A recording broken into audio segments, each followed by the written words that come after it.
Value की जरूरत होती है क्वेश्चन और ऑब्जेक्टिव दोनों ही सॉल्व करने के लिए। हम यहाँ पर थीटा लिख लेंगे, साइन थीटा 0 डिग्री, 30, 45, 60, 90।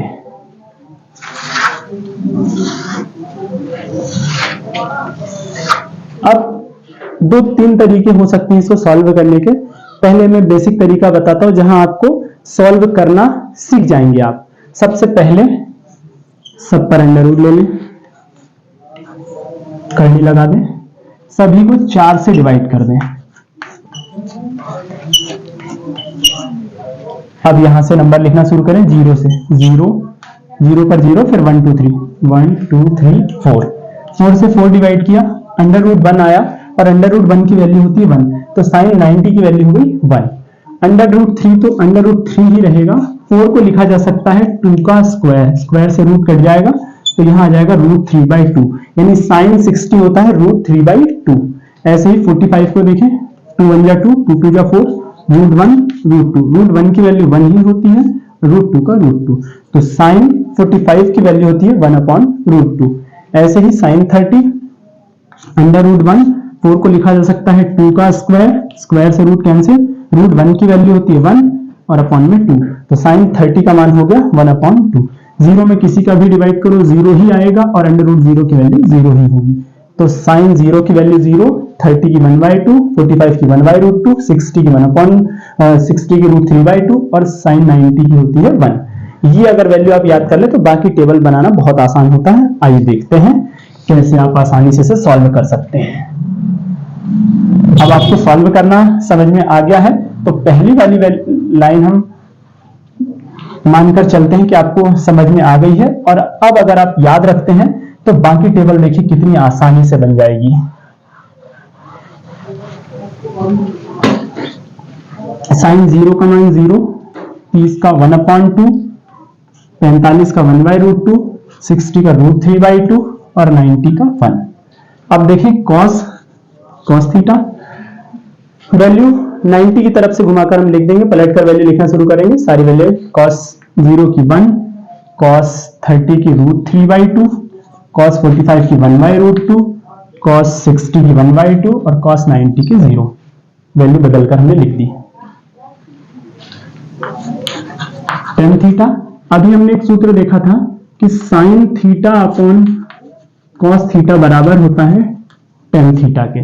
तो अगर साइन में कॉस का भाग करेंगे तो टेन आ जाएगा। तो देखिए 0 में 1 का डिवाइड करेंगे तो 0 ही रहेगा, यहाँ 2 से 2 कैंसिल हो जाएगा तो 1/√3 आ जाएगा, यहाँ पर 1/√2 से 1/√2 कट जाएगा तो 1 आ जाएगा, √3 बच जाएगा, 2 से 2 कटेगा तो √3/1 आएगा, तो इसे √3 ही लिख दें, अपॉन में 1 लिखने से कोई फर्क पड़ेगा नहीं।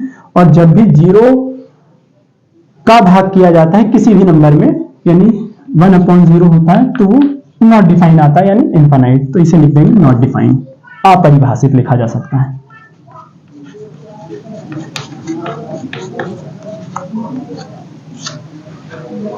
या इस तरीके के सिंबल से भी रिप्रेजेंट कर सकते हैं इनफाइनाइट के। अब देखें, हम जानते हैं कि साइन थीटा का अपोजिट होता है 1/कोसेक थीटा।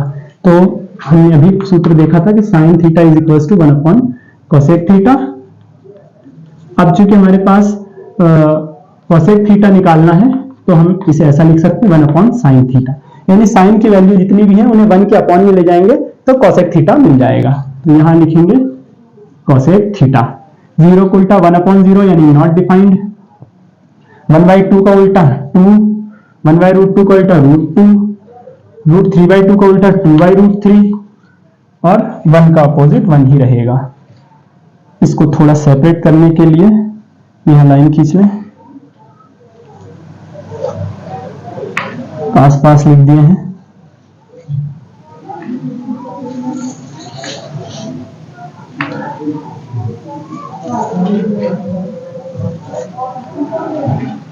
ऐसे ही सेक थीटा, अब हम अगर इस वैल्यू को इस तरफ से लिख दें तो सेक थीटा की हो जाएगी, तो 1 2/√3 √2 2 नॉट डिफाइंड।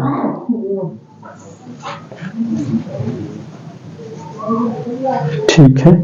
अब tan का अपोजिट होता है cot थीटा। हम चाहे वैल्यू पलट कर लिखें या पीछे की तरफ से लिख दें, सेम आएगा। तो हम पीछे की तरफ से लिखते हैं, नॉन डिफाइंड या इनफाइनाइट लिख सकते हैं। √3 1/√3 और 0। ये हो गई हमारी पूरी वैल्यू टेबल सॉल्व।